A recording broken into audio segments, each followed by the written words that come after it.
Kan Dirba?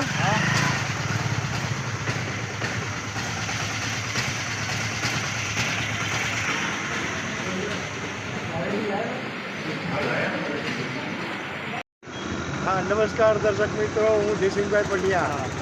આપ જોઈ રહ્યા છો સીડી ન્યૂઝ ચેનલ ધાંગધ્રા। સીડી એટલે કરપ્શન ડિસ્ટ્રોયર, હંમેશા સત્યની સાથે।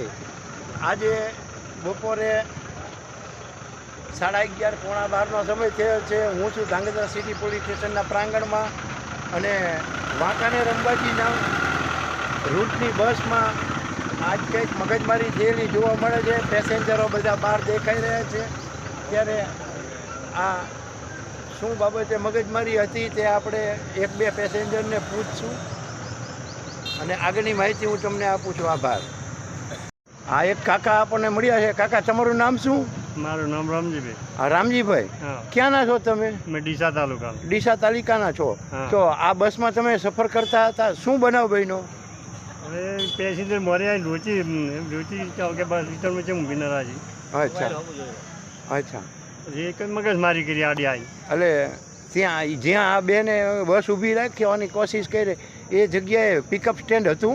ના, બસને ઊભી રાખવાનું સ્ટેન્ડ નહોતું ને? અચ્છા, અને આમાં વાંક તમને કોનો લાગે છે આ બનાવમાં? આ રોકવા વાળા। હા, બસ રોકવા વાળાનો વાંક લાગે છે ને? આભાર આભાર આપનો।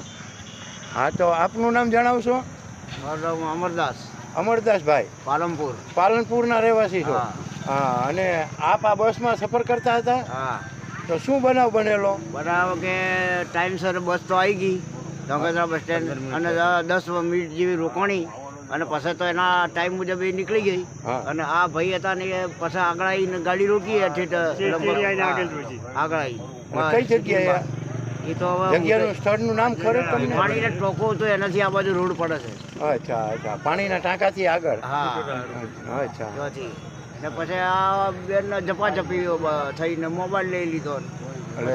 કંડક્ટરનો મોબાઈલ લઈ લીધો? મહિલા કંડક્ટર હતા ને? મહિલા કંડક્ટર। હા, અને પેલો ભાઈ એના પેલા બોનટ ઉપર જઈને પેલા એનો મારામારી કરે એવું ડ્રાઈવર સાથે।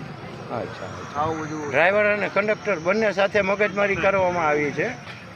હા, તો દર્શક મિત્રો, અત્યારે પેસેન્જરોએ આપણને જણાવ્યું શું બનાવ હતો અને આપણે જોયું કે આમાં જે વગર પિકઅપ સ્ટેન્ડ, જેને કહે કે કોઈ પણ મુસાફરને ક્યાંય પણ જવું હોય તો બસ સ્ટેન્ડ જવું પડે અથવા અમુક જે શહેરની આજુબાજુમાં પિકઅપ સ્ટેન્ડ હોય ત્યાં ઊભા રહે તો તેને બસ રિસીવ કરે છે। તો આ બનાવમાં એવું લાગી રહ્યું છે કે આ મહિલા તથા જે ભાઈ એમની સાથે મગજમારી કરી તેમનો વાંક હોય એવું લાગી રહ્યું છે। આ બસના મહિલા કંડક્ટર તથા ડ્રાઈવર અત્યારે હાલમાં ધાંગધ્રા સિટી પોલીસ સ્ટેશન ખાતે ફરિયાદ નોંધાવવા બેઠા છે। હવે આગળના અપડેટ કાલ પોલીસ સ્ટેશનમાંથી માહિતી લઈને આપવામાં આવશે। આભાર।